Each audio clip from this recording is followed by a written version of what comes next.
여러분 안녕하십니까? 벤자민의 공식포착입니다. 만나서 반갑습니다. 오늘 이수페타시스 살펴볼 텐데요. 주가가 오늘 이 코스닥이 5% 넘게 상승하는 과정 속에서 마이너스 1.51% 하락했습니다. 제가 오늘 드릴 말씀은 앞으로 이수페타시스가 유상증자 관련해 가지고요. 이게 진행이 마지막까지 잘 이루어질지 이 부분 관련해 가지고 가능성을 좀 점검하는 시간을 가져볼 텐데요. 여러분들께서 쉽게 이렇게 생각하시면 됩니다. 이스페타시스가 유상증자 발표하고 주가가 엄청나게 하락한 상황에서 지금 우리나라의 전국 불안도 있었지만은 주가가 이 갭을 메꾸지 못하고 지금 아래에 있어요. 그런데 이스페타시스는 유상증자를 발표하고 목적하는 바 그 첫 번째가 바로 자금 조달입니다. 자금 조달해서 제2호를 인수하는 거, 그다음에 신규 시설 투자하는 거, 이 부분 관련해서 계획은 변동될 수 있는 가능성은 열어둬야 됩니다. 다만 이수페타시스가 지금 이러한 상황으로 갔을 때는 주가가 이 모양으로 갔을 때는 자금 조달을 원활하게 하기가 굉장히 어려워질 거예요. 그 이유에 대해서 쉽게 이렇게 설명드려 보겠습니다. 여러분들께서 어떤 아파트에 청약을 하려고 하는데요. 그 아파트 가격이 1억이라고 가정해 보겠습니다. 그런데 청약에 당첨되면은요, 그 아파트에 9,800만 원에 들어갈 수가 있대요. 이게 메리트가 있을까요? 이렇게 됐을 때는 청약률이 굉장히 저조해지겠죠. 그리고 여러 가지 다양한 변수를 고려해야 되겠지만 우선은 청약에 참여하려는 사람들은 이 가격적인 메리트를 봅니다. 그렇기 때문에 굳이 내가 왜 유상증자 참여에 골치 아프게, 그리고 얼마 가격도 차이가 안 나는데 이렇게 판단해 버린다라고 하면 청약률이 저조해지고요. 이스페타시스 같은 경우는 자금 조달을 원활하게 할 수가 없습니다.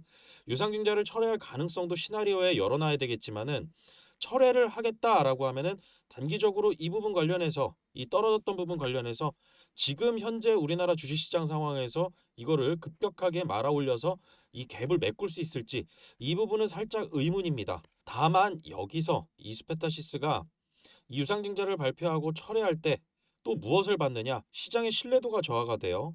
그리고 또 유상증자 철회하면서 공시벌점 맞습니다. 그렇기 때문에 이스페타시스 측면에서는 이 유상증자를 기왕 발표한 거 저는 끝까지 진행할 거라고 아직까지는 보고는 있어요. 다만 제2호 인수 관련해서는 아직까지 불확실성은 남아 있다. 그런데 제가 이전 영상에서도 말씀드렸다시피 제2호를 인수했을 때는 중장기적으로 볼 만한 비전이 생긴다. 그리고 제2호를 인수를 안 했을 때는 이수페타시스 측면에서 원가로 치고 들어오거나 아니면 가격 경쟁력인 측면에서 이수페타시스가 다른 시장하고 붙어가지고 커다란 경쟁력을 못 만든다라고 하면은요. 글로벌 빅테크 기업들에서 이수페타시스의 제품을 쓸 만한 어떤 메리트 이런 부분들이 좀 적어지지 않을까요? 그래서 제가 지난 영상에서도 좀 말씀드렸던 부분이 있는데 이수페타시스는 제2호를 인수하면서 2차 전지 시장의 확장만이 목적이 아니라 R&D 시너지를 만들어내기 위함이고 이게 이수페타시스가 만들어내는 인쇄 회로기판이죠. 그 인쇄 회로기판의 기술적인 진입 장벽을 더 그리고 기술적인 차별화를 더 만들기 위함이었습니다. 그 부분이 거의 대부분의 이 유상증자 목적에서 제2호를 인수하는 그 뒷배경에 깔려있던 내용들로 저희는 확인할 수 있었고요.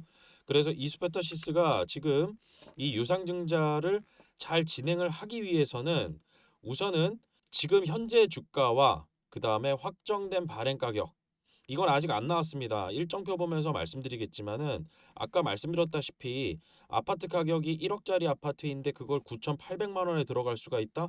이거 메리트 없습니다. 그래서 가격 격차를 벌려줘야 됩니다. 가격 격차를 벌려준다라는 것은 지금 이 정도 수준에서는 주가가 올라가야 된다라는 얘기죠. 그래서 저희는 여기서 어떤 부분들을 봐야 되느냐? 우선은 1차 발행가액을 봐야 됩니다. 여러분들 이 권리락일이 얼마 안 남았습니다. 다음 주 월요일이에요. 왜냐하면은 12월 13일 날 아마 공시가 돼서 나올 겁니다. 1차 발행 가격이 나올 거예요. 이 1차 발행 가격의 공시가 나오고 이걸 기준으로 12월 16일 날 이수페타시스의 기준 주가가 바뀌게 됩니다. 다시 말하면은 여러분들 무상증자 잘 아시죠? 무상증자. 무상증자를 하게 됐을 때 권리락 기준 주가 어떻게 바뀌나요? 1대1 무상증자했으면은 그 전날 기준가를 가지고 권리부 종가로 합니다. 그래서 그 전날 가격에서 2분의 1 가격으로 바뀌게 돼요. 그런 것처럼 유상증자도 지금 이스페타시스 할인율과 늘어나는 주식수 대비해 가지고요. 기준 주가가 12월 16일 날 바뀝니다. 왜냐하면 12월 17일이 신주배정 기준일이잖아요. 그 이전일을 권리락일이라고 하고요. 이때 기준주가 바뀌게 되고 그 기준주가가 바뀌게 될 때 1차 발행 가격을 사용해서 씁니다. 그런데 1차 발행 가격을 계산을 언제까지 데이터를 쓰느냐? 12월 12일까지입니다. 그런데 벌써 12월 10일이에요. 이 영업일 남았습니다. 이 영업일 가지고 지금 1차 발행 가격 높이기가 굉장히 어려운 상황이 됐습니다. 1차 발행 가격이 높아져야 2차 발행 가격을 높일 수 있는 명분이 존재하는 거고, 그 다음에 최종적으로 유상증자에 참여하는 확정 발행가액을 높일 수 있는 그러한 베이스가 됩니다.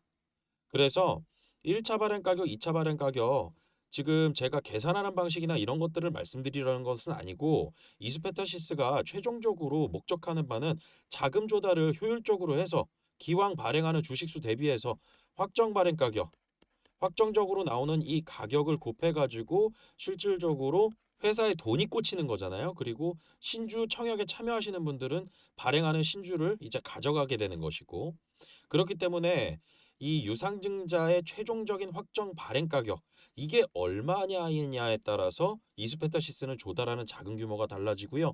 이거를 바탕으로 최초로 목적했던 자금 조달에 대한 목적, 자금 사용에 대한 목적 이 부분에 대한 계획이 달라질 수가 있습니다. 그 달라지는 계획에 따라서 주가에 또 급변동이 있을 수가 있고요. 그래서 유상증자 하나만 본다라고 해도 지금 남아있는 시간도 꽤나 길어요. 최종적으로 신주가 상장되는 그 날까지를 유상증자의 마지막 이벤트라고 봅니다. 왜냐하면은 신주가 상장되고 나면은요, 투매가 또 나오기도 해요. 그렇기 때문에 여러분들께서 이렇게 지금 이스페타시스 지금 이런 상황에 놓여 있는데 그 이런 상황이 어떤 상황이냐? 자금 조달을 지금 효율적으로 하지 못하는 상황이다. 다만 이스페타시스는 지금이라도 이 주가를 올리는 어떤 준비했던 재료들을 발표한다라고 한다라고 하면은요. 확정 발행 가격과 그리고 1차 발행 가격 순차적으로 나오게 됩니다. 그런데 이 과정 속에서 이스페타시스는 청약률을 높이려면은 주가를 올리는 어떤 발표들을 해야 된다. 그리고 숨겨놨던 재료들, 언론 홍보들 아니면 공시든 이런 것들을 발표해야 된다. 그래서 에코핸드링 같은 경우도 중간중간에 단일 판매 공급 계약 체결하고 이런 것들 공신했죠. 이스페타시스는 엔비디아 재료가 붙어 다니면서 주가 굉장히 많이 올렸잖아요. 그리고 인쇄 회로 기판 관련해 가지고 제품 인증까지 다 받고 그다음에 24년도 4분기 사상 최고치 매출 낸다. 이 부분도 예정되어 있었지만은 지금 증권가에서는 유상증자에 대한 부분을 더 우려해서 그리고 또 오늘 같은 경우는 낙폭 과대주로 더 많이 몰렸다. 그리고 이수페타시스 같은 경우는 실질적으로 회사 입장에서 발표한 어떤 재료들이 나와 있지 않은 상황입니다. 얼마 전에 주가 크게 올라갔던 적 있죠. 12월 3일입니다. 12월 3일 날 28%까지 올라갔었고요. 종가는 26.78% 마무리 지었습니다. 그리고 그 다음 날이 이제 12월 4일이고 비상계엄 선포 때문에 올라가려던 주가도 국정 불안 때문에 이렇게 못 올라갔죠. 그리고 그 다음 영업일 두 자릿수대 하락이 있었습니다. 그리고 나서 아직 올라갔던 부분들 다시 회복을 못한 상황인데 이수페타시스 같은 경우는 이때 당시의 주가만으로 본다라고 하면은 그렇게 크게 이 빠진 상황이 아니었었어요. 그런데 이 국정 불안 때문에 그리고 코스닥의 과도한 낙폭, 이 낙폭 과대주들 이런 쪽으로 돈이 오늘 쏠리면서 지수 상승 만들어내고 그다음에 이스페타시스에서는 그렇게 돈이 몰리지가 않았었는데요. 이런 상황에서 여러분들께서 지금 이스페타시스 유상증자에 내가 참여할 것인지 말 것인지 이 부분도 고민하시는 분들 많으실 겁니다. 참여를 하는 것 언제까지 기준을 둬야 되느냐? 이번 주 금요일이 D-Day입니다. 내가 만약에 참여 안 하겠다라고 하면 권리락 이전에 팔아야 돼요. 권리락일이 이전에. 그래서 그게 12월 16일이고요. 12월 13일이 금요일입니다. 그 이전까지 팔아야지 내가 참여하는 신주에 참여하는 그런 권리들 자체도 안 갖게 되는 거고요. 그런데 지금 주가가 올라간 상황도 아니잖아요. 그러다 보니까 여기에서는 신주를 그냥 내가 취득해 놨다가 청약할 수 있는 권리만 취득해 놨다가 나중에 그 신주만 따로 떼어서 팔 수 있는 그 거래 기간 이때를 또 노리는 게 중요합니다. 그래서 이스페타시스 같은 경우는 제가 과거 사례 보는 것도 중요하다라고 말씀드렸죠. 1차 발행가 공시 이거 나오는 거 지금 이스페타시스의 1차적인 수익 기회 그 기간이었어요. 근데 이걸 못 만들었다. 첫 번째. 그리고 이걸 못 만들 수도 있습니다. 못 만들 수도 있는데 이렇게 보시면 돼요. 1차 발행가 공시까지 만약에 올렸다라고 하면 이때 수익 실현하는 거죠. 수익 실현. 저 같은 경우는 이렇게 올라갔다라고 하면은 1차 발행가 공시 나오고 다음 영업일 정도에 권리락일입니다. 권리락일 날 이제 5.8% 정도 하락했어요. 5.8% 하락했다라는 것은 그 이전에 주가 상승이 있었기 때문인 거죠. 3,000원대 가격에서 4,000원대 가격까지 올라갔었거든요. 그래서 이렇게 주가가 올라갔을 때는 수익 실현을 하고 만약에 안 올라갔다라고 하면 다음 기회를 노려야 되겠죠. 신주인수권 증서 거래하는 그 기간입니다. 그리고 확정 발행가액 공시 나오기 전까지는 또 노릴만 합니다. 그런데 여기서 한번 보세요. 청약 결과가 21년도에 이수페타시스가 유상증자 600억 원 할 때요. 청약 결과가 88.07% 나왔어요. 이게 왜 이랬을까요? 청약 결과가 100% 넘게 나오는 거. 이 부분이 중요합니다. 왜냐하면은 기업 입장에서도 청약 결과가 저조했을 때는 추가적으로 비용이 또 들어가요. 실권주를 또 증권사에서 또 팔아줘야 되거든요. 그렇기 때문에 이렇게 청약 결과가 저조했을 때 이때 보면은 확정 발행가액 나온 거랑 그때 당시 주가 수준이랑 레벨 차이가 그렇게 메리트가 있지 않았었어요. 그렇기 때문에 이런 청약 결과가 나왔었고 그 다음에 어찌됐건 간에 모든 실권주를 다 청약해가지고 자금 조달을 완료는 했죠. 그리고 난 다음에 주가 빠질 때가 언제예요? 신주 상장하고 약 8% 하락했습니다. 당연히 주가가 그 이후에 더 올라갔던 부분들 이것까지 계산하면은 예를 들어서 현재 주가가 10,000원인데 유상증자 청약에 참여한 사람들은 이 주식을 6,000원에 가져갈 수가 있는 거예요. 이렇게 되면은 40% 차익 기회가 생기는 거잖아요. 그리고 이 주식이 상장이 됩니다. 그러면 팔고 싶은 욕구가 당연히 생기겠죠. 그래서 이런 이벤트들을 시나리오별로 시뮬레이션을 해가면서 지금은 1차 발행가 공시가 나오기 전인데 지금 주가 수준으로 봤을 때는 1차 발행 가격 높일 수가 없다. 그래서 현 수준에서요. 제가 가상으로 계산을 해봤더니 약 19,000원대 가격이 나옵니다. 최종적으로는 이영업일치의 주가 데이터가 더 필요해요. 거래량과 거래대금. 그런데 지금 기준으로 보면 약 한 19,000원대가 나와요. 그러면은 조달하는 자금의 최초 공시했던 5,500억 규모에서요. 70% 정도 수준. 그러면은 뭐 제2호 인수하는데 다 쓸까? 지금 그렇다라고 하면은 기업 입장에서도 굉장히 난해할 텐데 PCB 생산량 늘리는 거, 생산 라인 늘려가지고 생산량 더 확보하는 거, 이 부분도 중요하잖아요. 여기 2,500억 배정돼 있었는데. 그래서 지금 이 부분 관련해 가지고는 제가 지난 영상에서도 청약 결과가 저조했을 때는 회사가 자체적으로 가지고 있는 현금 유보한 거를 사용하거나 아니면 대출을 받겠다 이렇게 얘기는 했지만은 만약에 이 금액이 너무 크다 그러면은 유동성 확보 차원에서도 굉장히 어려움을 겪을 수도 있습니다. 그렇기 때문에 청약률을 높이기 위해서는 지금 현재 주가 수준보다는 주가가 높아져야 그리고 2차 발행 가격도 그나마 조금 더 올릴 수 있는 그런 기회가 생긴다. 왜냐하면은 과거에 21년도 유상증자 발표했을 때 이때 기억을 아주 생생히 가지고 있을 겁니다. 저 또한 이때 시뮬레이션을 하면서 어떻게 대응했으면 좋을까 이거를 끊임없이 분석하고요. 유상증자 관련된 기업들 중에서 굉장히 좀 유망한 종목을 포착하는 그러한 사례를 여러분들께도 공유를 드렸었거든요. 그래서 5월 달쯤에요. 이 5월 2일이었죠. 유상증자 공시 나오고 난 다음에 들어간 종목이었었는데 에코인드림이었습니다. 에코인드림이 이 공시 발표하고 주가가 엄청 급락했어요. 5월 2일 날. 그래서 제가 이 공시가 할인 매수 기회가 될 수 있을 것 같다. 왜냐하면 앞으로 더 늘어날 수 있는 매출 그리고 더 성장성 이런 부분들을 좀 봤었거든요. 그래서 이 에코핸드링 같은 경우는 꾸준하게 이렇게 여러분들에게 좀 공유를 드리면서 이 종목 관련해서는 유상증자 공시가 나왔지만은 앞으로 좀 주목할 부분이 있다. 그래서 저는 관심 종목에 넣어놓겠다라고 언급을 드렸습니다. 그리고 난 다음에 또 나왔던 종목이 하나가 있었죠. 에코프로 HN. 이게 9월 5일이었습니다.